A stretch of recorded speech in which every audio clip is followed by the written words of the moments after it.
أعوذ بالله من الشيطان الرجيم. بسم الله الرحمن الرحيم. الحمد لله الواحد الأحد الفرد الصمد الذي لم يلد ولم يولد ولم يكن له كفوا أحد، وأشهد أن لا إله إلا الله وحده لا شريك له، وأشهد أن محمدا عبده ورسوله صلى الله عليه وعلى آله وأصحابه وتابعيه أجمعين. Barcha maqtadallar, hurmatlilar, bizning kutuvchilarimiz birdan-bir yolg'iz bo'lgan, birdan-bir ibodat qilinirga loyiq zot bo'lgan Alloh taolaga tegishli.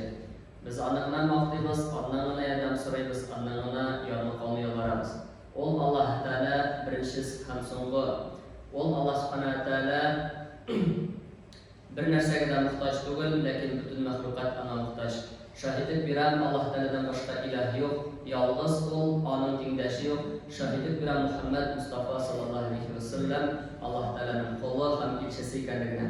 Ana, onun ahli beyti, sahabelerge, tabi'inlerge, hem bu yoldan barışa mümin Müslümanlara Allah Teala'nın selamları, rahmetleri, hem bereketleri bulsaydı.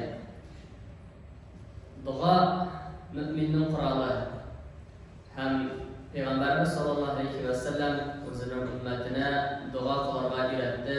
Nishonida Alloh taoladan so'rarga, narsa so'rarga ekanligini uyratdi. Ham mana shunday yurada turgan bir duosi butunimizga da qo'g'lab turgan 4 aybirni Peygamberimiz sallallahu aleyhi ve sellem bu duosida isga oladi. Allahumma inni a'udhu bika min qalbin la yakhsha wa min du'ain la yusma' wa min nafsin la tashba' wa min ilmin la yanfa' a'udhu bika min haula'il arba'. Peygamber sallallahu aleyhi ve sellem dua kılıp naşlaydı, Allah subhanahu wa ta'ala müracaat etti. Ey Allah, sığınam sana korkmaytırgan yürekten, hem sığınam sana tınlanmaytırgan, cevap verilmaytırgan duadan, sığınam sana tuymaytırgan nefisten, candan, hem sığınam sana faydasız bilimden, sığınam sana şuşurdur eybirden deyip Peygamberimiz sallallahu aleyhi ve sellem dua kılgan. Demek mana bu Rasulullah sallallahu aleyhi ve sellem'in duasında iske alıngan 4 aybir. Bular bütünüsü de ziyanlı aybirler. İlk birincisi elbette iktibar etsek Rasulullah sallallahu aleyhi ve sellem birinci şiratta Allah Teala'ga sığına korkmaytırgan, hoşuq bulmagan, hürmet bulmagan, Allah Teala'dan korku bulmagan yürekten. Bu yürek katı bulgan yürek. Ona bir dindide zikirde, birinde vaazda ana fayda getirmeyi. Allah subhanahu wa ta'ala yoksa Kur'an'da bitinde ayette وَذَكِّرْ اِنَّ الذِّكْرَى تَنْفَعُ الْمُؤْمِنِينَ diye. İske düşür, zikir it, dürüstlükte iske düşür müminlerge fayda getirir diye. Lakin mana bu Allah Teala'dan korkmay turgan yürekке sen ana iskatsan da, isine düşürsen de, düşürmesen de, vaazlasan da, vaazlamasan da ana bir bindide fayda getirmey şu iske düşürürler. Bu katı bulgan yürek hem Allah subhanahu wa ta'ala Kur'an'da bunday yürekler turunda ayda فَوَيْلٌ لِلْقَاسِيَةِ قُلُوبُهُمْ مِنْ ذِكْرِ اللّٰهِ اُولَٰئِكَ فِي ضَلَالٍ مُبِينٍ diye. Allah zikri hem vaazı bulgan Kur'an'dan umurları gafil bulgan kişilerge ni ukunish hem ni halakettir diye. Yani isine düşürüp de Allah subhanahu wa ta'ala bizler vaazlar arqılığına tugul kişinin turmuşunda bulgan bir vakigalar bilen de isine düşürer. Özünün varlığın birligin, şiirinde jibere, malında alırga mümkün, selametliginde alırga mümkün, işinden bereketinde alırga mümkün. Lakin mana şu vaazlar da ona fayda getirmeyi. Hem mana şu şunday yüreklerine Allah subhanahu wa ta'ala kaygı bulsun şu şunday yüreklerge. Allah Teala'nın zikrinden gafil bulgan yüreklerge. Allah diye aşık bulgan Allah şundadır deyip Allah Teala aytıp gider. Hem indi Peygamberimiz sallallahu aleyhi ve sellem kılıkta kitemiz mina şuşundu yürekli buludan Allah Teala'ga sığıngan. Kerisinçe müminin yüreği bu Allah Teala'ga cevap veretirgan yürek bulurgan deyir. Allah Teala'nı iske algaç Allah Teala müminlerini biçulaydı ve ayta vacilet kulubuhum deyir. Allah'ın yürekleri de titrep giteler deyir Allah Teala'nı iske çırgaç. Korkudan Allah Teala'nı yaratıdan. İkinci aybir Allah subhanahu wa ta'ala ayta وَمِنْ دُعَاءٍ لَا يُسْمَعُ hem sina sığınan diye işitilmeytirgan yani indi kabul bulmaytirgan duadan diye. En birinci mana şundan başlagan edik de sözümüzde dua müminin kuralı diye. Çünkü dua Peygamberimiz sallallahu aleyhi ve sellem anlatkancha g'iybatning o'zagi Һәм Peygamberimiz sallallahu aleyhi ve sellem anlatqancha, ул гыйбадат булып тора. Аллаһ Раббыбыз әйткәнчә, безгә әмер итеп әйтә: "Уд'уни миңа диye, дуа кылыгыз, әстәҗиб ләкум диye. Сезгә җавап бирермен" дип Аллаһ Тәала әйтә. Аллаһ Тәала якын, юмарт, Аллаһ Тәала мәрхәмәтле. Аллаһ Тәала уҗиб, җавап бирүче дуаларга. Ләкин кайбер кешенең дуасы кабул булмаска мөмкин.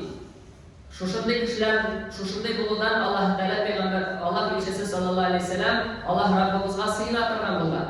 Bunday duаны Аллаһ Тәала мәкруһ кыла, яратмый торган дуа. Яисә анда гүнах турында сорала торган әйбер, яисә инде туганлык җепләрен өзә торган дуа булырга мөмкин, яисә дуа кабул булуның шартларын үтәмәй торган кеше булырга мөмкин бу.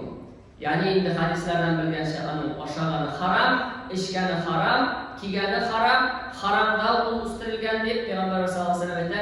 Ничек аңа җавап бирерсең дип, гомумән дип.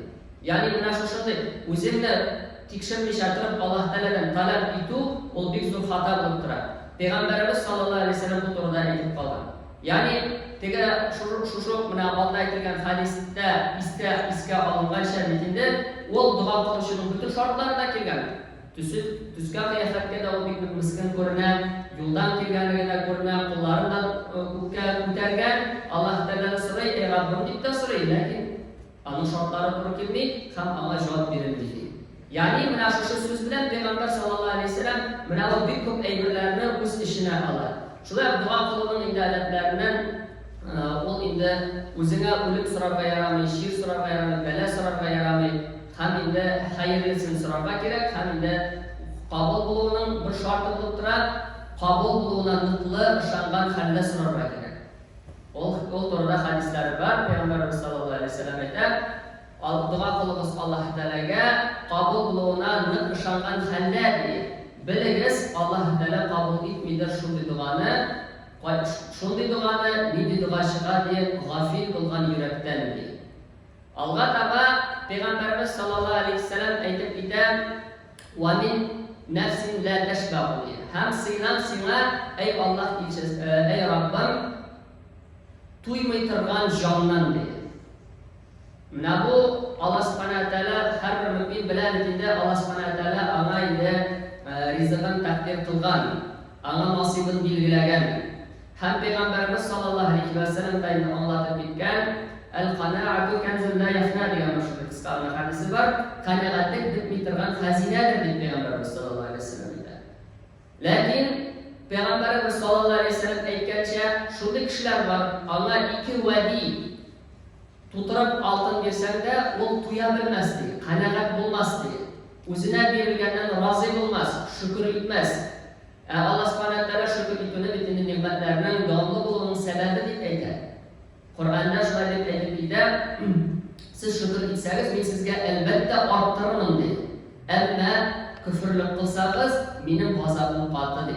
Күфрлек кылсагыз, ниъмәт кадерен белмәсәгез, минем газабым каты дип Аллаһ Тәала әйтә.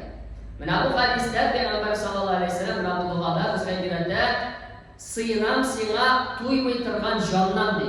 Ягъни шушындай туймас булудан ди. Җитми аңа, күпме генә Аллаһ Тәала ниъмәтләр бирсә дә уларны күрми, җитми, шөкер итми. Менә шушындай рәхмәтсез булудан сиңа сыйынам дип Пәйгамбәрбез саллаллаһу алейхи ва сәлләм аңлата. Һәм сыйынам сиңа файда китерми торган гыйлемнән ди. Гыйлем ул Аллаһ Тәаләнең нуры. Бигрәк тә файда китерә торган гыйлем нәрсәне аңлата инде ул сине яхшылыкка юнәлдерә торган гыйлем. Файда китерә торган гыйлем ул Аллаһ Тәаләне танырга ярдәм итә торган гыйлем. Файда китерә торган гыйлем ул гамәл гыйбадәткә алып китә торган гыйлем. Мондый гыйлем ияләре турында Аллаһ Субханаһу ва Тәала Куръанда әйтә: "Иннама яхшаллаһа мин ибадихи улама" ди. Аллаһ Тәаләдән иң ныгы куркалардыр ди. Галимрәкләр ди. Галимнәр билүчерәкләр ди. Һәм кеше кайвакыт менә бүгенге көндә бигрәк менә бу мәсьәлә әһәмияткә ия, чөнки интернет бөтенебезнең дә кул астында, ул инде бик күп мәгълүмат безнең башыбызга керә. Ул һәрбер мәгълүмат бит инде үз урынын ала, кирәк булган гыйлемгә, кирәк булган мәгълүматкә урын кими бара. Ол сенің башыңа кірә, баштан инде ул йөрәккә күчә, һәм инде ул синең гамәлеңдә чагылырга мөмкин. Кеше кирәкмәгән әйберләр белән шөгыльләнә, ул әйберләрне белү аңа бернинди файда китермәсә дә. Шуңа да инде Аллаһ Субханаһу ва Тәгалә дә дөнья дуа кылырга өйрәтте бит инде. Ва кул рабби зидни илман. Һәм әй Раббым, миңа гыйлемне арттыр ди. Һәм гыйлем файдалы булырга тиеш. Файдалы гыйлем әйтеп китүебезчә, ул кешене инде изгелеккә юнәлдерә торган гыйлем, ул Аллаһ Тәгаләгә якынайта торган гыйлем. Һәм инде Пәйгамбәрбез саллаллаһу алейхи ва саллям дуаның ахырында тамамлап куя: "Ва аъуду бика мин хаулаил арбаб" ди. Һәм сыйынам сиңа менә шу дүрт әйбердән дип Пәйгамбәрбез саллаллаһу алейхи ва саллям юкаклап куя торган. Димәк, хутбаның ахырында инде шу юк кылып әйтәбез.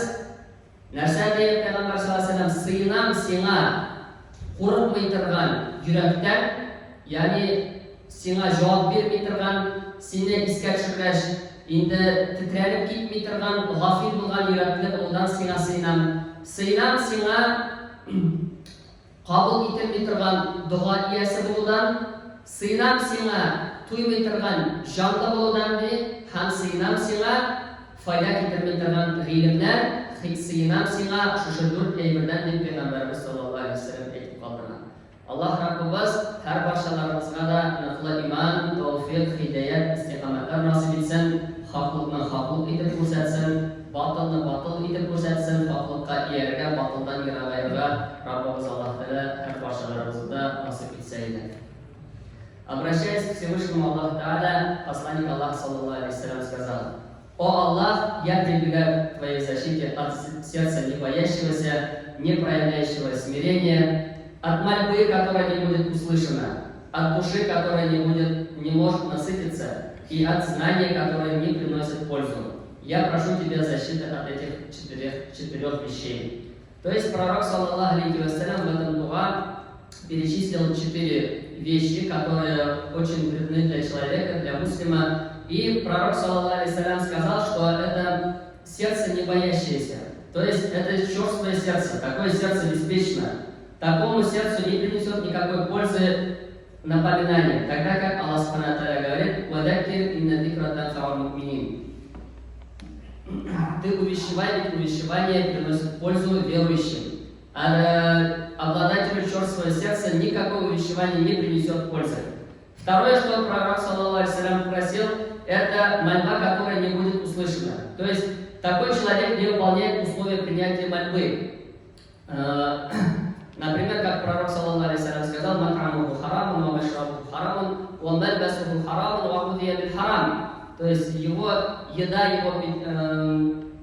то, что он пил, запретно, то, что он одевает, запретно, он вырос на этом запретном, как может быть отвещено ему, сказал пророк, саллаллаху алейхи ва саллям. Третье, это ненасытная душа. То есть такая душа стремится к мирским благам, но несмотря на то, что ему Всевышний дает много благ, оно не может насытиться. То есть пророк, саллаллаху алейхи ва саллям, сказал: довольство это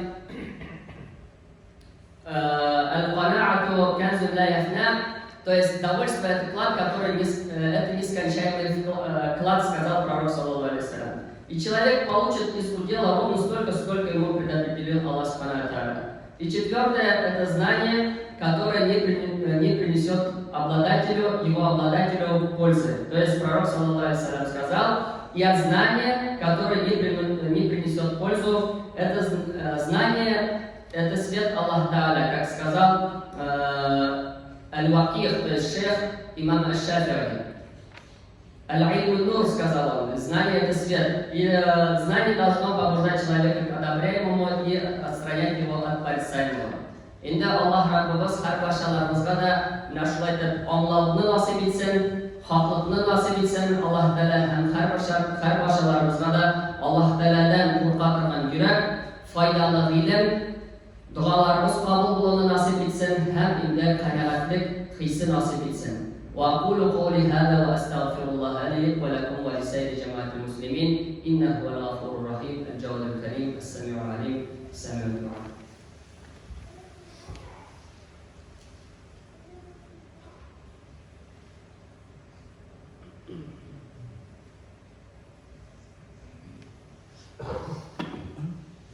الحمد لله رب العالمين حمدا كثيرا طيبا مباركا فيه كما يحب ربنا ويرضاه، والصلاة والسلام على عبده ورسوله محمد وعلى آله وأصحابه وتابعيهم أجمعين.